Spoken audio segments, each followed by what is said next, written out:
कांग्रेस प्रत्याशी फरीदाबाद से महेंद्र प्रताप हमारे साथ जुड़ रहे हैं। आज नड्डा जी आए थे। नड्डा जी ने कहा है कि महिलाओं के लिए बात कही कि महिला सशक्तिकरण पर सबसे ज्यादा काम भाजपा ने किया है। जवाब क्या देंगे? उन्हें ये पूछ लो, नड्डा जी से ये पूछ लो कि इन जुमलों को छोड़ दो। जो इंटरनेशनल स्तर की हमारी महिला पहलवान है, उनको क्या कुछ अपमान हुआ है तो तुम्हें शर्म आई या नहीं आई? तो तुम क्या महिलाओं का सम्मान करोगे? ये सम्मान है तुम लोगों का? उसे जवाब पूछ लेते। 4-4 घंटे महिला पहलवानों का अपमान भूले नहीं है यहाँ के लोग, नहीं भूले जिनके अपमान किया है। एक भी खेद प्रकट किया है, उनके खिलाफ कोई कार्रवाई हुई है? अरे क्यों झूठ बोलते हो? ये जुमलेबाजी अब ज्यादा बेटा नहीं चलेंगी। 4 घंटे तक पब्लिक इंतजार कर रही है। क्या लग रहा है कि बदलाव बिहार में ये बदलाव है? लोग अंदर से जले बैठे हैं, हमसे ज्यादा वो बदला लेंगे और बीजेपी को हटाएंगे और कांग्रेस को लाएंगे। क्या लग रहा है सर, चुनाव अंतिम चरण में लग रहा है? ये तेजी से, जैसे गर्मी बढ़ रही है, चुनाव की गर्मी। क्या कहेंगे? कंफ्यूजन में माहौल है, कह रहे हैं कि पता नहीं चल पा रहा, कंफ्यूजन। ऐसा कोई कंफ्यूजन बहुत तेजी से आप क्लियर है? आप अपनी जीत के लिए क्लियर हैं? वोटर से लग रहा है कि सुनिए, ये आप स्वयं अंदाजा लगा लें, चारों तरफ कांग्रेस की जो मीटिंग होती है उनमें 5-7 हजार से कम आदमी नहीं होता। आज और अपने आप कई बसों से या किसी के लाने से नहीं होते, वहीं के लोकल होते हैं। आज आपकी भविष्यवाणी अगर हो तो कितने वोटों से आप मार्जिन रख रहे हैं? ये मैं कोई ज्योतिषी नहीं हूँ, मैं कोई योगी भी नहीं हूँ।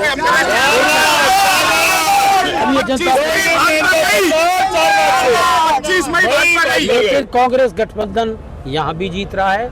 हरियाणा में अब तक तो देश सोचता था 8 की रिपोर्ट थी, लेकिन हो सकता है 10 की 10 सीट कांग्रेस यहाँ जीत रही है।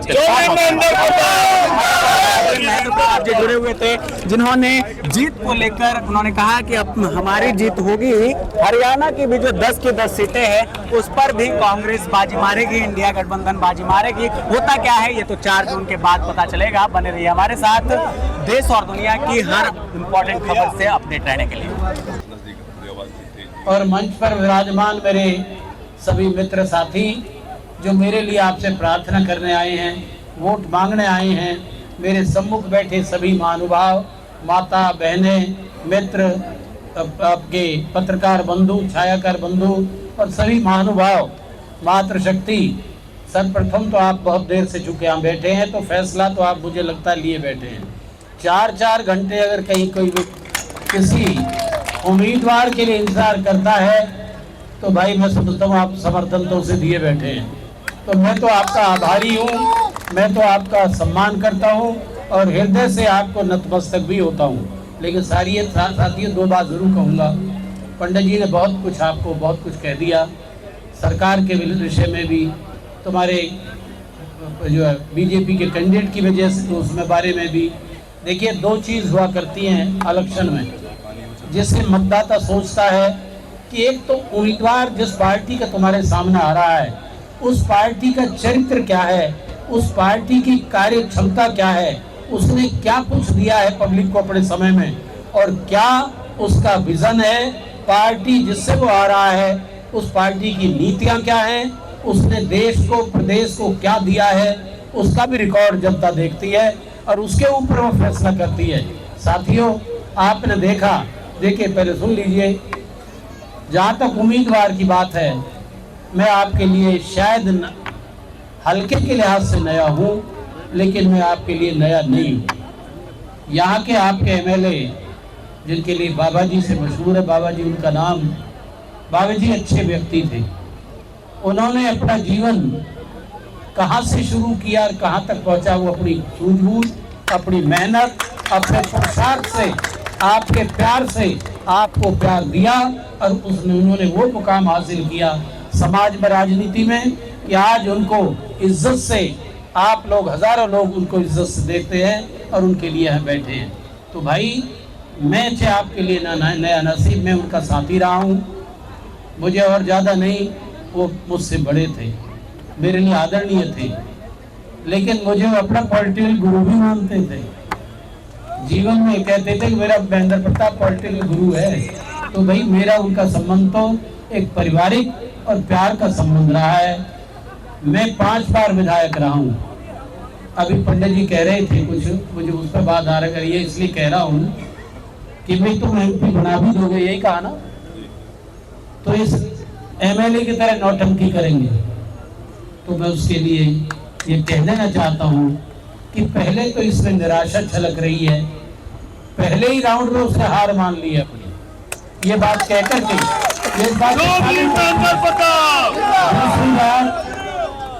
दूसरी बात मैं 5 बार विधायक रहा हूँ, प्लीज, मैं 5 बार विधायक रहा हूँ, मिनिस्टर रहा हूँ, CLP लीडर भी रहा हूँ। जब हम 5 बने थे हरियाणा में, तो आप यहाँ की जनता ने मुझे, मेवला महाराजपुर क्षेत्र हुआ करता था, उसमें मुझे 3-3, 4-4 बार लगातार चुना है। लगातार नहीं चुना करते, लगातार तभी चुनते हैं जब कहीं ना कहीं हमारा संबंध काम कार प्यार का रहा होगा। और मैं CLP का लीडर भी रहा हूँ। तो भी कृष्णपाल जी को ये बता देना चाहता हूँ पंडित जी, कृष्णपाल को 64,000 वोटों से भी हराया है मैंने। एक बार मैं उससे 161 वोट से हारा था कि कांग्रेस ने मेरी भी टिकट काट दी। ऐसा ही है, चल जाता है गाड़ी, लेकिन जनता बाबा की तरह तैयार ही, जनता ने भाई मुझे खड़ा करना ही था। 161 वोट भी गड़बड़ी से हारा था और अगली बार 64,000 से जिताया था कृष्णपाल के मुकाबले। तो भैया कृष्णपाल को समझना चाहिए कि महेंद्र प्रताप ने काम किए। तू क्या काम करना जानता है? तू अपना 10 साल का ब्यौरा दे दे और महेंद्र प्रताप के जीवन का ब्यौरा ले ले। हमने इतनी मेहनत की है, पंडित जी तो करते ही थे अपने क्षेत्र में। 5 साल में पहले तो इन्होंने क्या किया, नौकरियां भी ईमानदारी से, मेहनत से और अपने बराबरी के आधार पर सबको अधिकार के तौर पर दी। डेवलपमेंट बेहताशा की, कॉलेज तक बनवाए और इस 10 साल में मेडिकल कॉलेज बनाया, मेट्रो रेल दी, IMT दी, यूनिवर्सिटियां दी। ग्रेटर फरीदाबाद उन्हीं की देन है, एलिवेटेड रोड भी कांग्रेस की देन है। ये काम शुरू कर दिए थे, बनने 8-10 साल में बनने थे जब कांग्रेस सरकार चली गई। टेंडर जिनके दे दिए गए, योजना हमारी, कुछ काम हो गए तो बाकी तो पूरे होने थे। इन्हें जो 10 साल में क्या प्रोजेक्ट दिया इन्होंने, एक भी कोई पब्लिक का प्रोजेक्ट नहीं है। हमने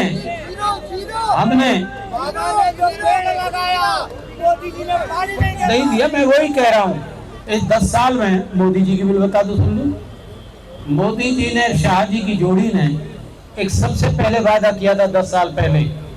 ये कहा था कि वे कांग्रेस ने बड़ा काला धन जमा कर रखा है, याद है ना, इसको लाएंगे, खजाना भरेंगे, 15-15 लाख तुम्हें देंगे, ये कहा था इन्होंने। और फिर ये भी कहा था, एक और सुन लीजिए, कि भाई भैंसा बुग्गियों में मोटरसाइकिल खड़ी करते थे और क्या नाम है, ये सिलेंडर भी रखते थे और सड़कों पर शोर मचाते थे। कांग्रेस ने मार दिए, डीजल का सिलेंडर 400 कर दिया, पेट्रोल 62 रुपए कर दिया। हम आए तो 250 में तो सिलेंडर देंगे, ये क्या करते थे, और 35 रुपए में पेट्रोल देते थे। और सुनिए, ये कहा करते थे, याद करिए, अभी तो तुम्हें सजा देने का मौका आ रहा भाई। ये कहा करते थे कि अगर हम ये नहीं कर पाए तो चौराहे पे देकर सजा कर देना, ये कहा था इन्होंने, मुझे अच्छी तरह याद है।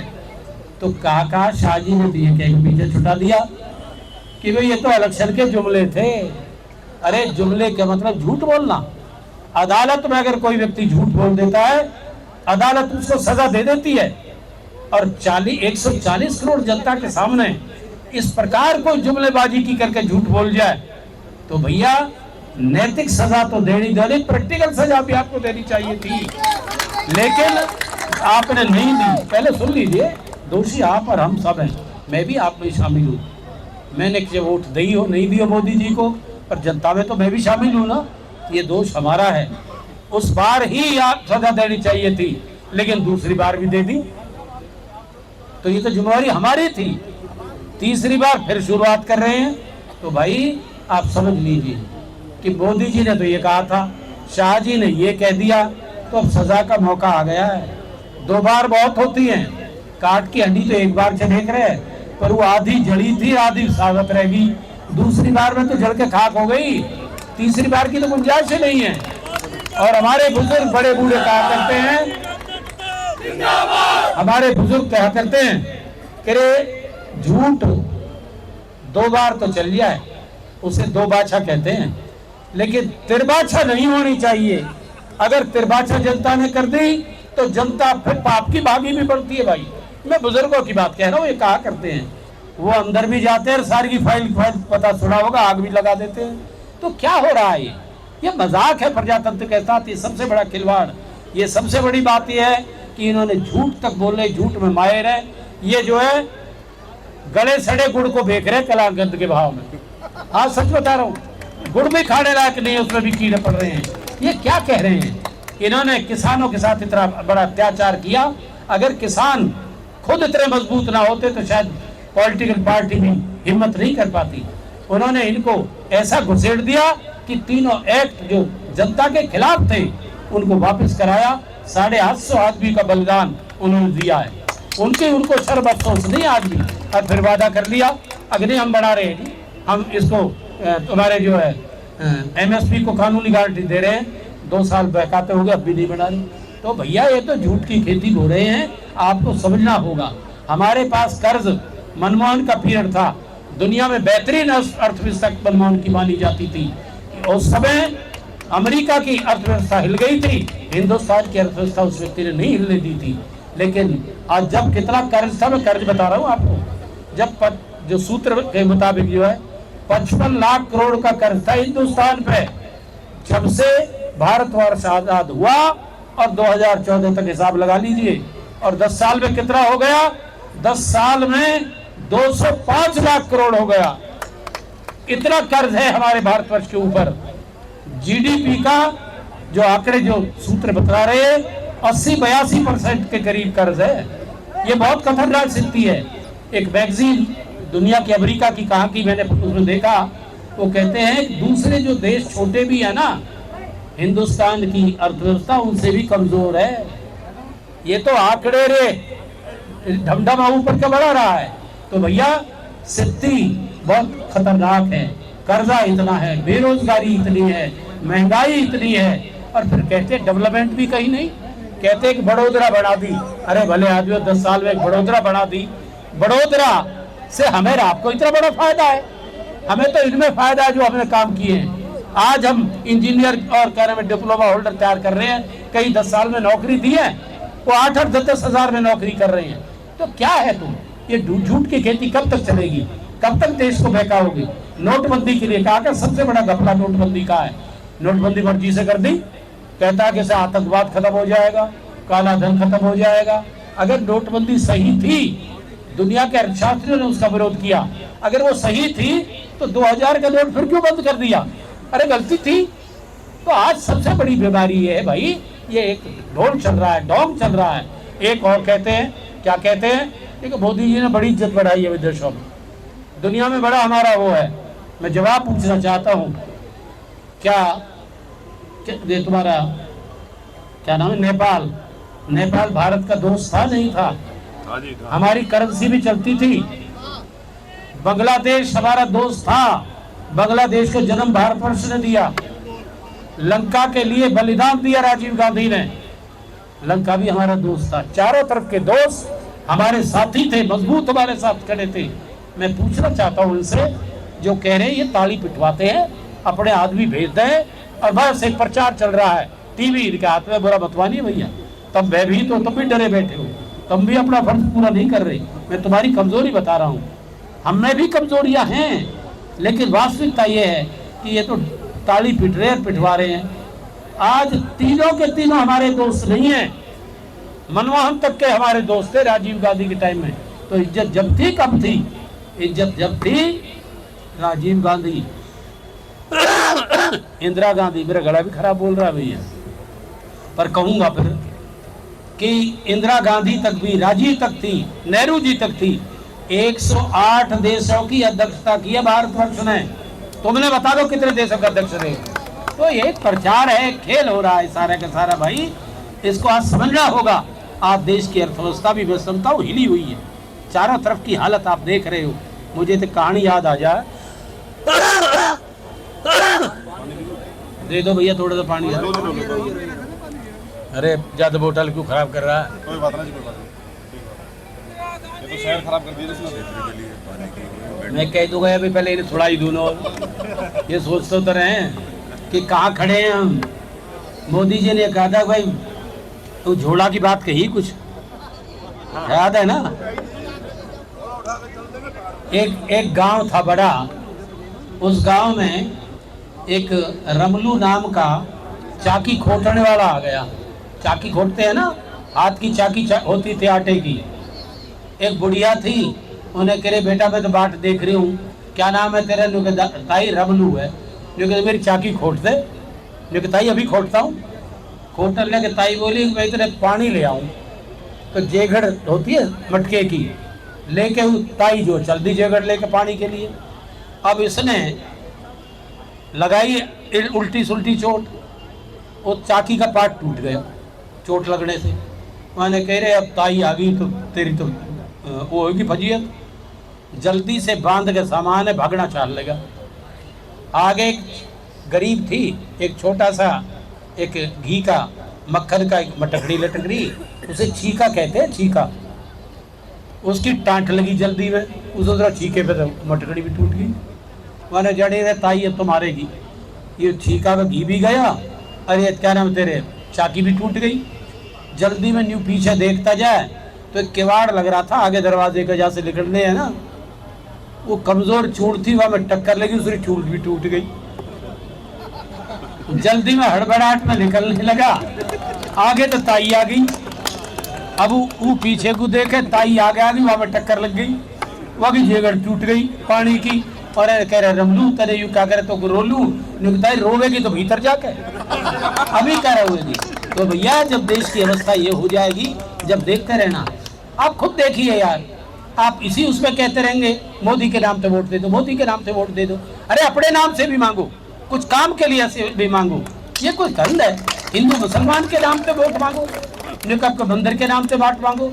मंदिर के लिए तो सारे धर्माचार्यों ने कह दिया कि ये खंडित है, चारों शामिल नहीं हुए। उन्होंने कहा जब तक मंदिर पूरा नहीं बन देता तब तक प्रांत प्रतिष्ठा धर्म के विरुद्ध है। चारों आचार्य जो हमारे वो क्या कहें, शंकराचार्यों ने कहा है, और वो शंकराचार्य हैं जो आदि गुरु शंकराचार्य ने स्थापित किए हैं। आदि गुरु शंकराचार्य को शिव जी का अवतार माना है। 12 साल की उम्र में उस व्यक्ति ने सारे देश दुनिया में कोई शास्त्रार्थ नहीं छोड़ा था। उनके स्थापित क्यों ये कह रहे हैं? और हम ये कहते हैं जी हमने तो 500 साल में छत दे दी राम है, यही कहते हैं ना अखबार में पढ़ा। में तो भैया तारे अखबार में पढ़ा, सुन लो, तब तो फिर कह रहा हूँ। तब ये नहीं कहते, लिखते क्या हो? अरे धर्म को समझो, मर्मज्ञता को समझो। अगर तुम ईश्वर मानते हो राम को हम निमित्त अवतार ईश्वर के रूप में मानते हैं। राम हमारे आदर्श हैं, राम हमारे विश्वास का प्रतीक है, हमारी आत्मा का स्वरूप है, इसमें कोई दो राय नहीं। उसके लिए क्या कहें कि राम को 500 साल में हमने छत दे दी। अरे भले आदमी तुम क्या कह रहे हो?